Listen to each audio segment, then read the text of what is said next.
За нэвтрүүлэг үргэлжлэж байгаа амралтын өдрөө ТV1 телевизээр суугаад таараас үзэж та бүхэндээ дахин мэндийг хүргэе. Надад нэг санал нэвтрүүлгийн маань зочин Умирт. За Монгол улсын гавьяа тамирчин, мэрэгжлийн боксчин, за хаавал дургийн хүндэт иргэн. За мэдээж бол дэлхийн 2 удаагийн авраг. За мөн одоо мэрэгжлийн боксын 3 холбооны авраг. Цэвэн гэдэг хүндтэй зочныг өргөн оролцуулж байна. За юуны өмнө бид бүхний урилгыг хүлээн авч энэхүү энэ төр дээр арт түмэндээ бас хүндлээд хүрэлцэн ирсэн танд баярлалаа. За баярлалаа та бүхэндээ зөвхөн энэ өдрийн мэндийг хүргэе. За Цэвэнахаа тэгэхээр таныг бол мэдэхгүй хүн байхгүй. Тэр дундаа бол спорт сонирхдаг Монголын омогшил, Монголын бас халуухан цоглох зүрхтэй залуучууд залуу гэдгээр нь бол дэлхийн нийтэд бол Монгол төдийгүй мэднэ. Тэгэхээр танаас би яг хуу яриагаа эхлүүлэх юм бол яг хуу таны бага насны тухаас асуумар санагдаж байна. Бага насаа хаана өнгөрүүлв тийм ээ? Тэр талаараа хоёул яриагаа эхлэж бодож байна. Миний бага насаа Ярамгийн дэнжид өнгөрсөн. Тэнтэй 60 дугаар сургуульд одоо 1-р ангид хэлсэн суралцаад 8 хүртлээ. Тэгээд ер нь миний 20 хүртэл гартлах насны амьдрал Ярамгт байсан л да. Тэгээд хүмүүс намайг Ярамгийнх гэхээр мэддэг. Гарал ууслал бол ер нь аав маань одоо Завхан аймагт л юм. Ээж маань одоо Гүүр хангай хүмүүс байдаг. Тэгээд бид нар одоо энэ гарал үүслэл гэж ярихаас илүү тэгэхээр бид нар энэ өөрсдийнхээ тэр үг дээцийг бас их мартаад байдаг тийм ээ. Хэдэн үеэр одоо жишээ нь казакууд их чинь 9 үеэ мэддэг тийм ээ. Гэтэл бид нэр 9 үе байтугай 3 үеэ мэдж чадчихна үгүй юу. Яг энэ талыг зөвхөн дурдж байгаа хувьд бол энэ удам гарал хаанаас гаралтай ямар одоо хүний өвөр удам бай гэдэг чинь монголчууд чинь тэн дээр их анхаардаг байсан байгаа даа. Тэгээд манай аав чинь одоо анхны тэр санхүү эдийн засгийн техникум гэж Монголын сургуулийн одоо тэнд сурж исэн бугын дижитал гэж төв хурааны гишүүнтэй хамт сурж исэн тийм төвхтэй л юм л дээ. Таны бага нас спортын замнал тэр дундаа бол мэдээж альва нэгэн хүн бол бага наснасаа эхлэн ерөнхийдөө харагддаг гэж ахмадууд хэлдэг. Тэгэхээр энэ мэрэгжлийн спортод өдөрдгөө одоо яг энэ хүү өндөрлөг дээр амжилтанд хүрсэн шалтгаан бол мэдээж бага настай холбоотой байх тийм ээ. Бага насныхаа талаар бас дэлгэрэнгүй ярил. За бага наснаа ч тэгэл өвөл болохоор одоо гудамжинд тоглодог те. Хоккей тоглох, тэгээд бог тоглоороо царгаж чанчирэл гулгадаг. Тэгээд туулгалынхаа мөсөн дээр тэгэл очиж тоглодог. 100 болохоор усан сэлнэ. Ер нь бага насны амьдрал маань Ярамгт өнгөрсөн дээ. Ярамгийн дэнжтэй тийм ээ? Тий, Ярамгийн дэнжил бол ер нь миний амьдралын бас насаашгүй нэг хэсэг. Тэгээд тентийнхэн Ярамгийнхэн гэхээр одоо ер нь мэдхэл байх бас. Хүмүүс. Өшөө манайхаас одоо бас олны алдартай болсон хүмүүс манай улсын их хурлын гишүүн Халтмаагийн Батбол байгаа. Тийм ээ. Гихчээгээр одоо маш олон тийм тамирчид байдаг. Ярамг маань маш өвс ногоо халиурсан тийм газар байсан гэж байгаа. 60-аад оны үед. Ингээд бокс огоо явж идэг, туулайг үлдсэн. Одоо амтэн их цогцолдог тийм газар.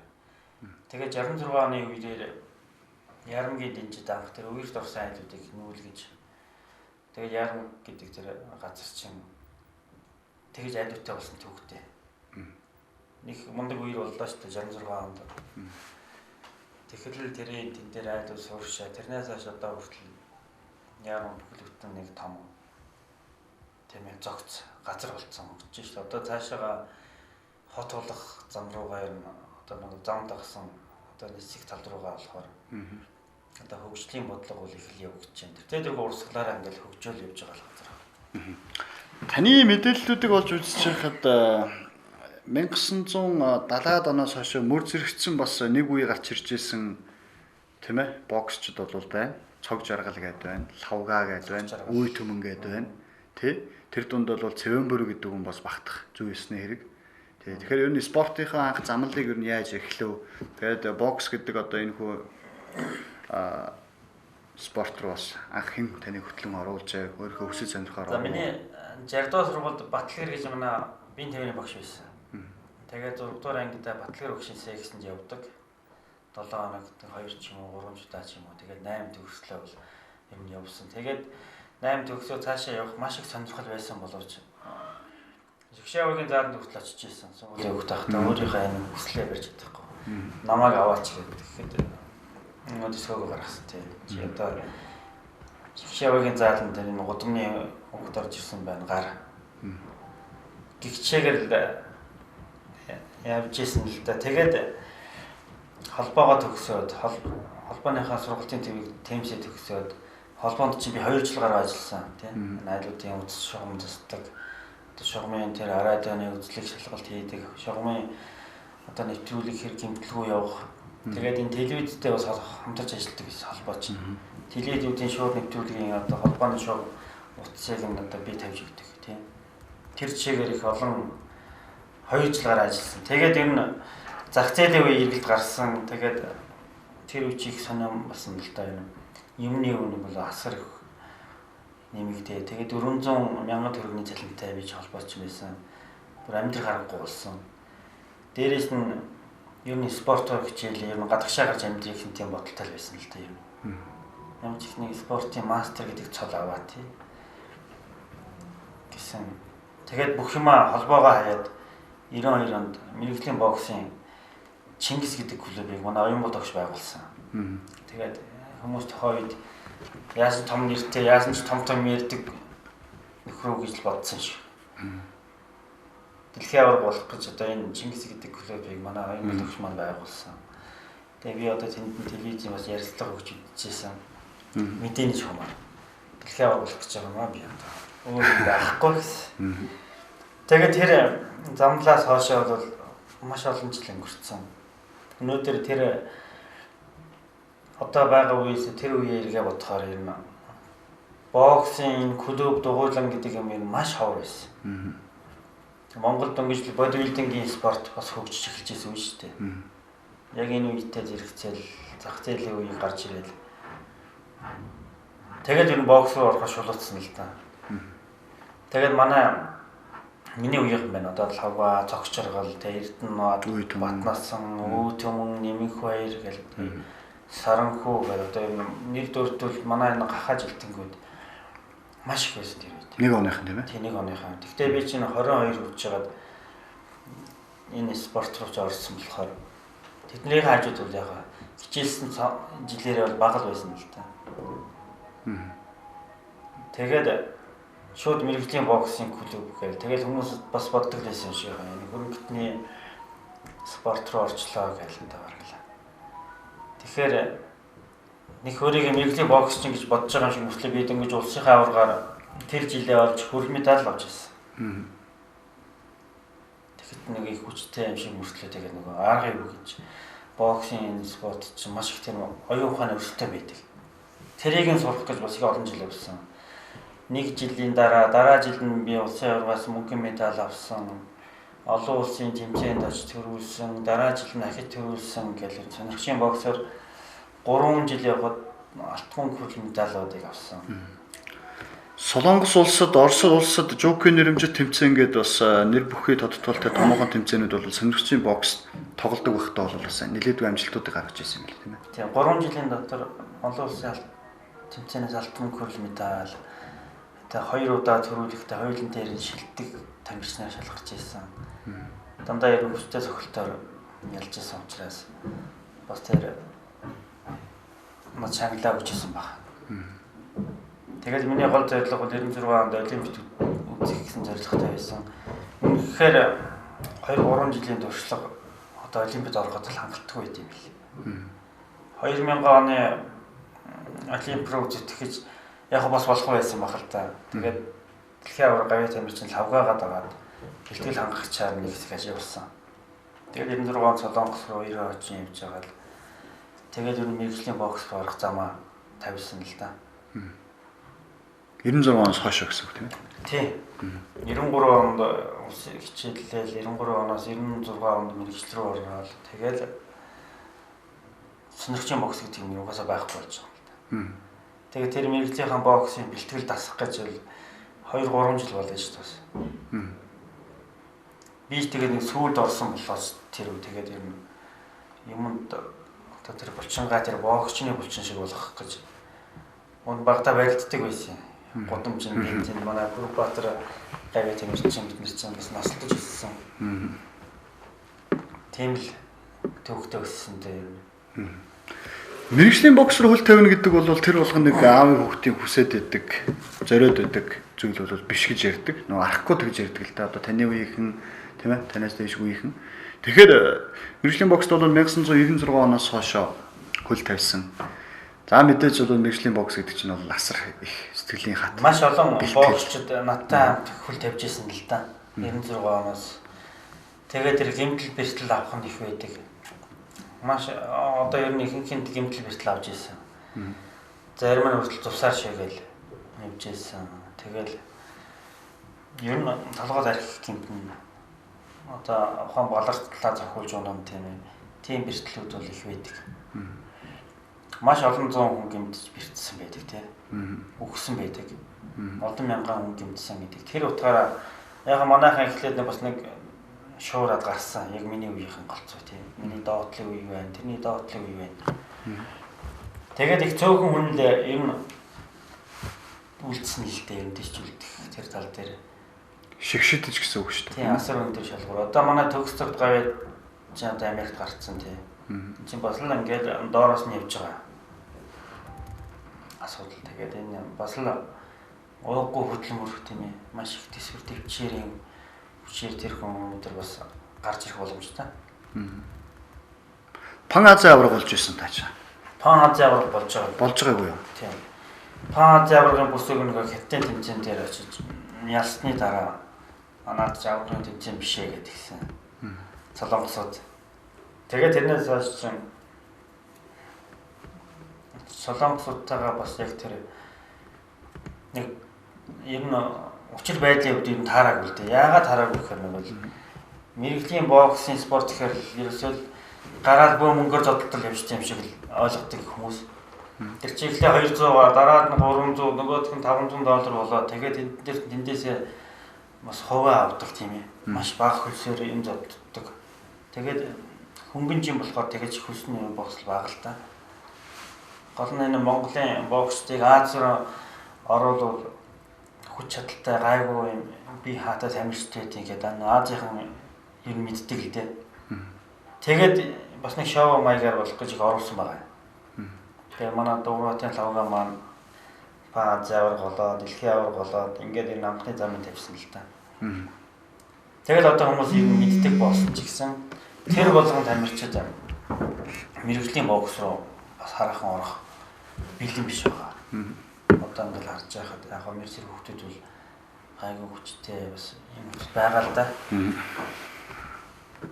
Мэрэгжлийн бокс гэдэг чинь тийм тусдаа тийм том одоо толгойн том ертөнц байгаа. Том систем явдаг гэдэг тийм ээ. Тий. Тэгэхээр яг бид нар явандаа бэлтгэж оруулж болох юм. Тэрнээс л одоогийн яг энэ сонирхчийн төвшний бэлтгэл хийгээд мэрэгжил рүү орно гэх юм бол одоо бас нэг миний туулсан замыг л бас туулах гэдэг байгаа шүү дээ. Тайланд жил гараа амьдрал тэгээд энэ тэнд очиж Солонгост ингээд яваал Нанид Хятад амьдрал Орос Хятад Индонез гэдэг ингээд баахан газруудаар ингээд одоо нэг юм аялан маягийн бэлтгэл хийгээл тэмцээнд орж яваад байгаа. Тэр чинь одоо миний хувьд өөрийгөө боловсруулж ирсэн үе. Тэгэж боловсруулж 2000 он хүртэл явсан байна. Азаар. Тэгээд одоо эдийг хүртэл нэг мэдрээл ингээд 40 гараа явждаг. одоо та хэдтэй лээ? 45.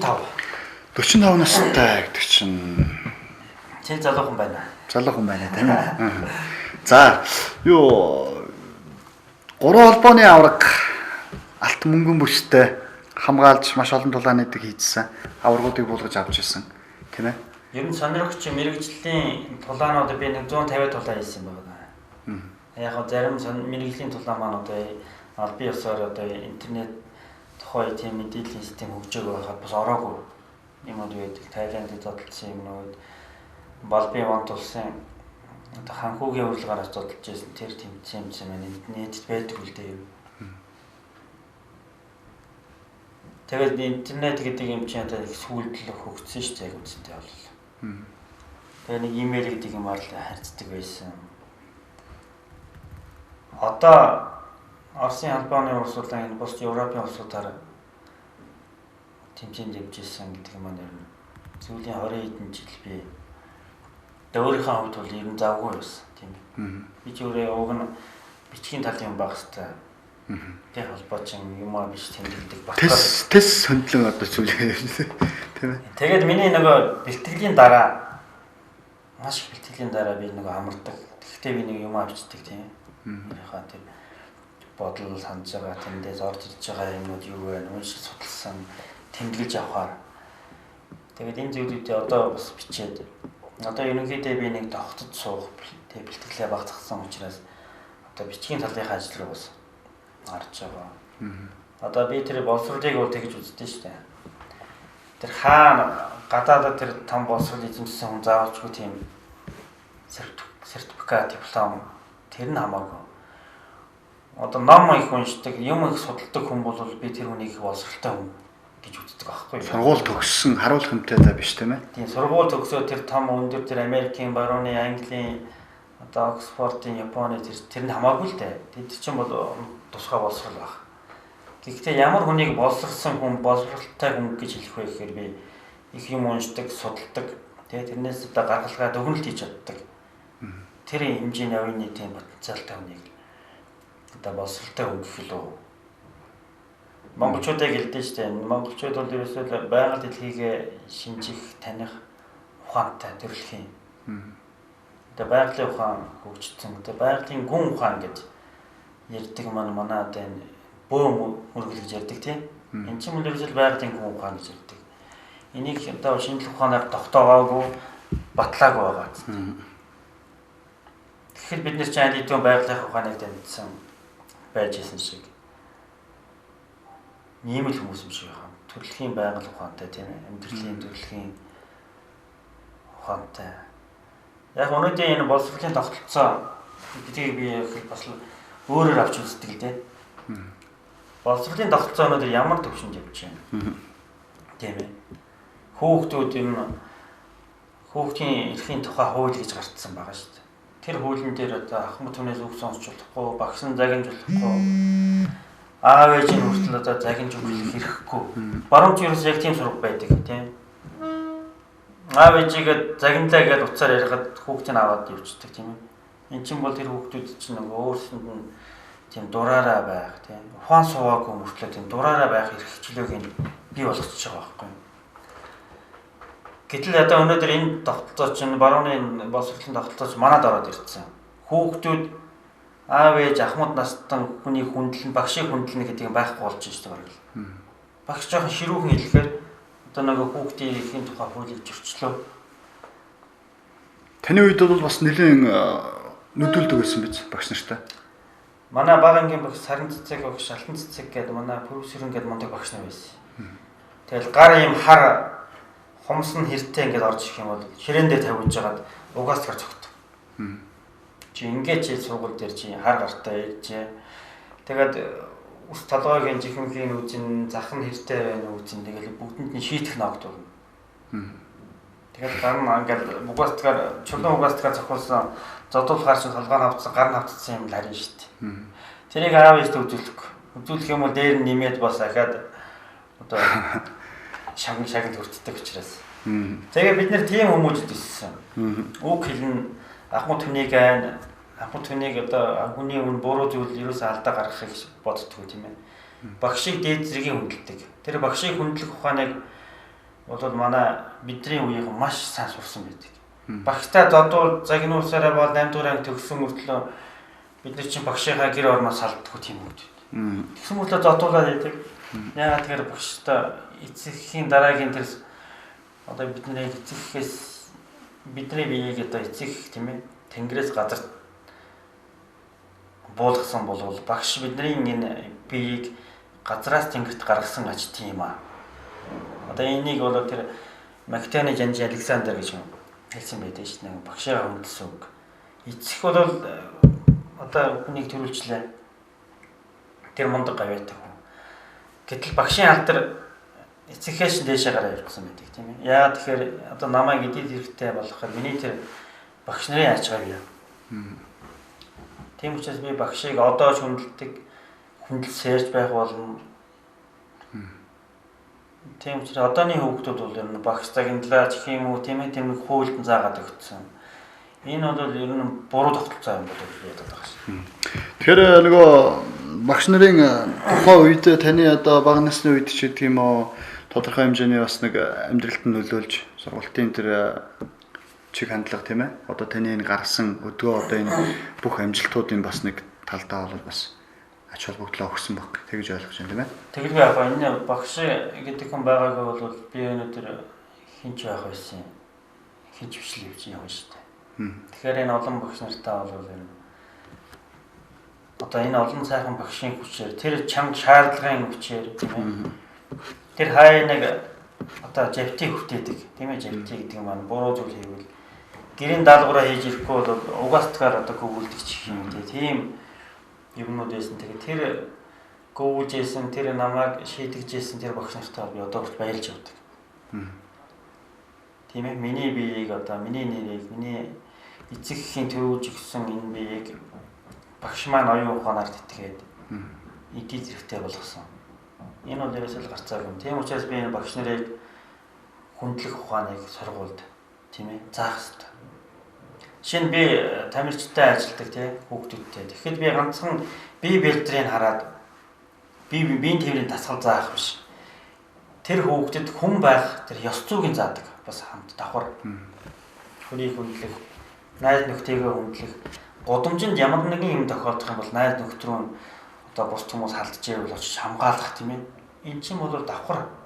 За жишээ нь би биеийн тэмрийн багш нар төгсөж байгаа одоо оюутнууд бас ингэж хамт хэлэхэд тийм ээ. Ганцхан биеийн тэмрийн биш. Энд дээр бас тэр хүн байх тэр ёс зүйн зааж өгөх хэрэгтэй. Тэр биеийн тэмрийн дасгал сургууль тэр мундаг юм зааж өгнө гэдэг чинь бол чухал л да.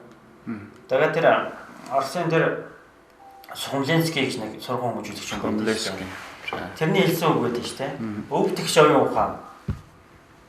Одоо тийм эрдэм мэдлэг, өв тэгш оюун ухаан ёс суртахуунаас гадна бие бэлтрийн одоо өв тэгш хүмүүжил байж энэ бол зохицхон болж байна гэж.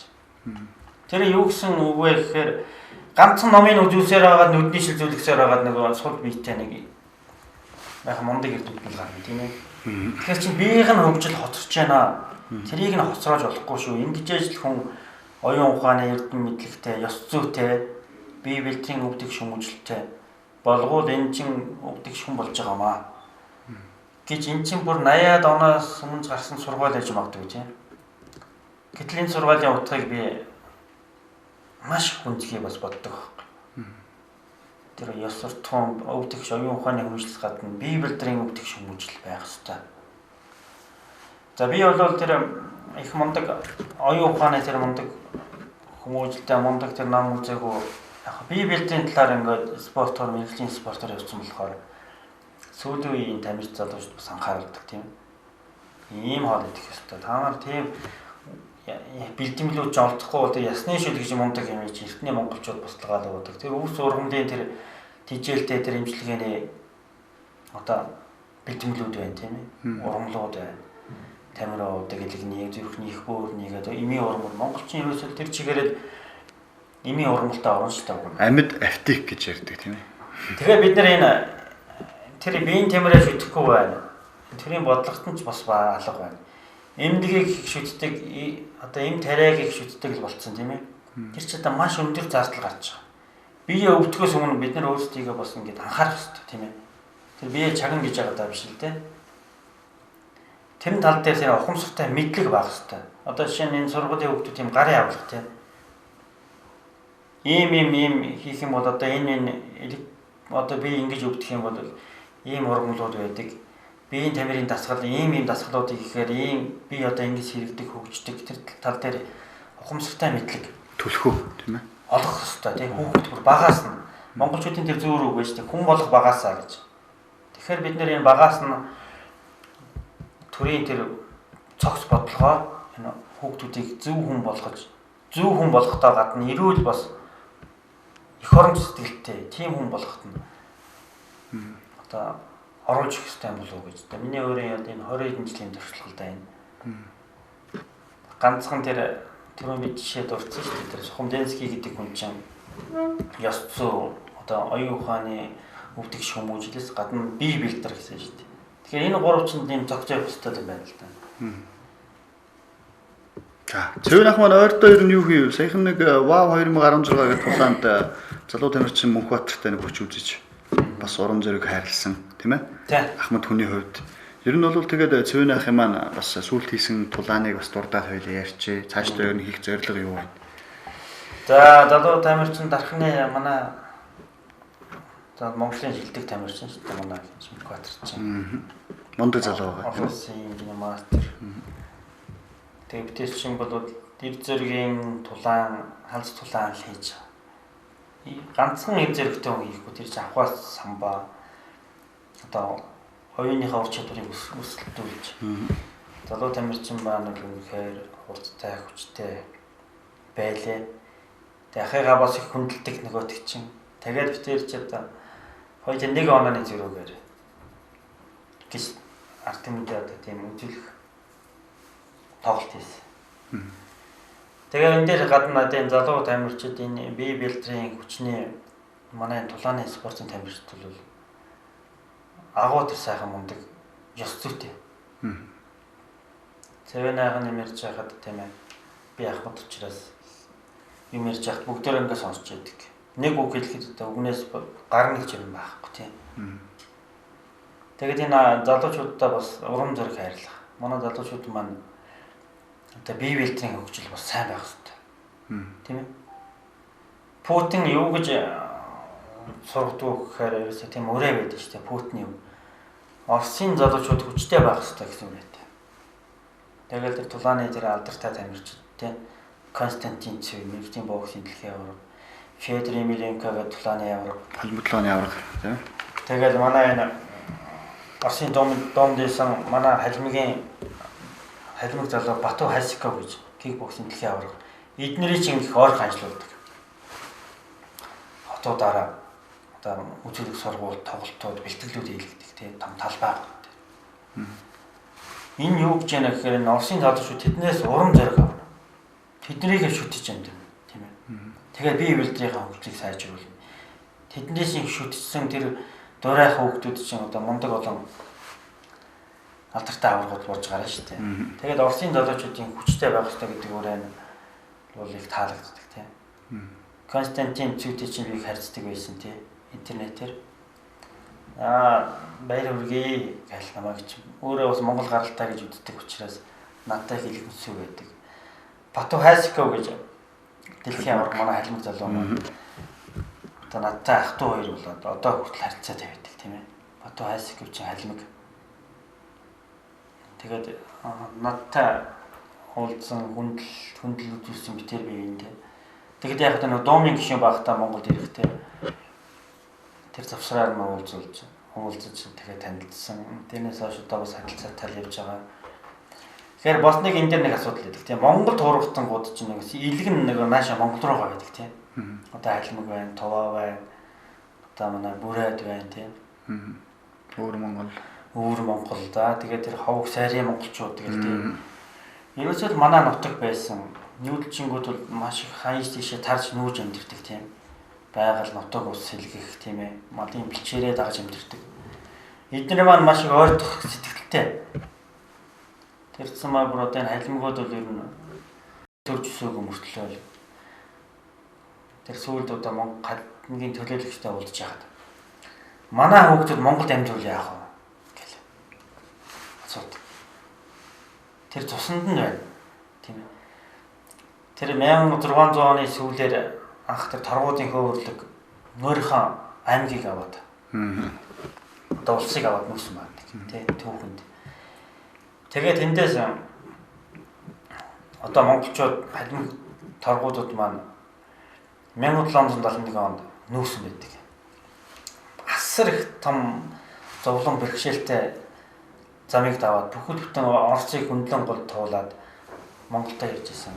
Одоо тэр тухай тэр Баруун Монголын нүүдэл суудлаад тэр мухар доктороос гадна тэр бус номнууд байдаг тийм түүхэн баримтаар гэрчлэгдсэн.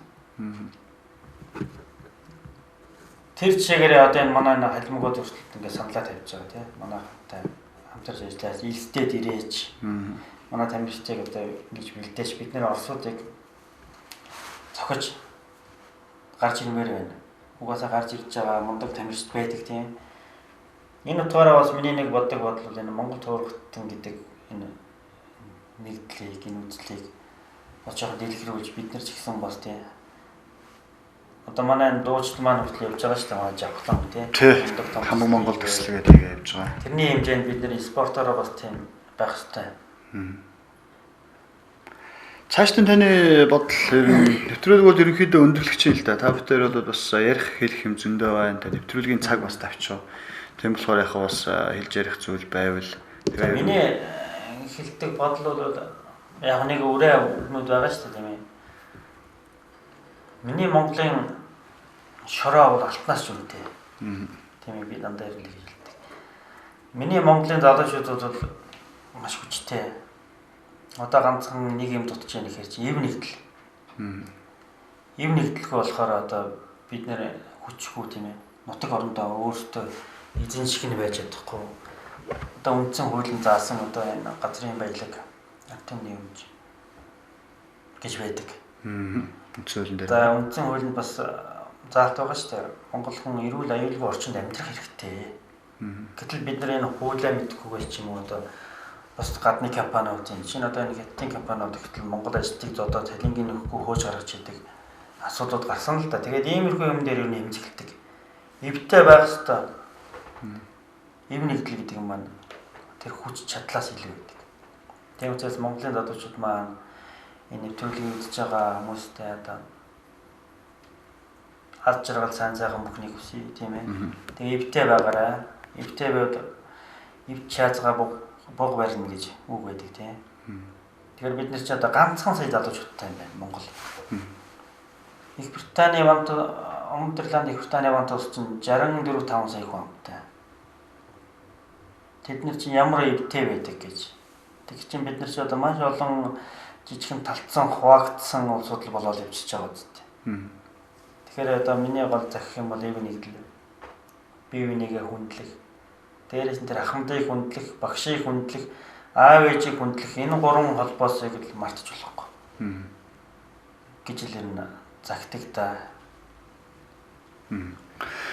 За твнэглээд надад нэг санал шууд нэвтрүүлгийн маань зочио Америкт Монгол улсын гавьяа тамирчин Хавуул дүүргийн хүндэт иргэн за мэдээж дэлхийн 2 удаагийн авраг 3 холбооны авраг мэргэжлийн боксчин Цэвэн бүр бахыгаас өрн оролцуулсан байгаа. Тэгээд ярих хэлэх зүйл маш олон байсан, маш олон үзэж залгасан гэдэг ерөөдөө бол салгаа дууг нь хатсан.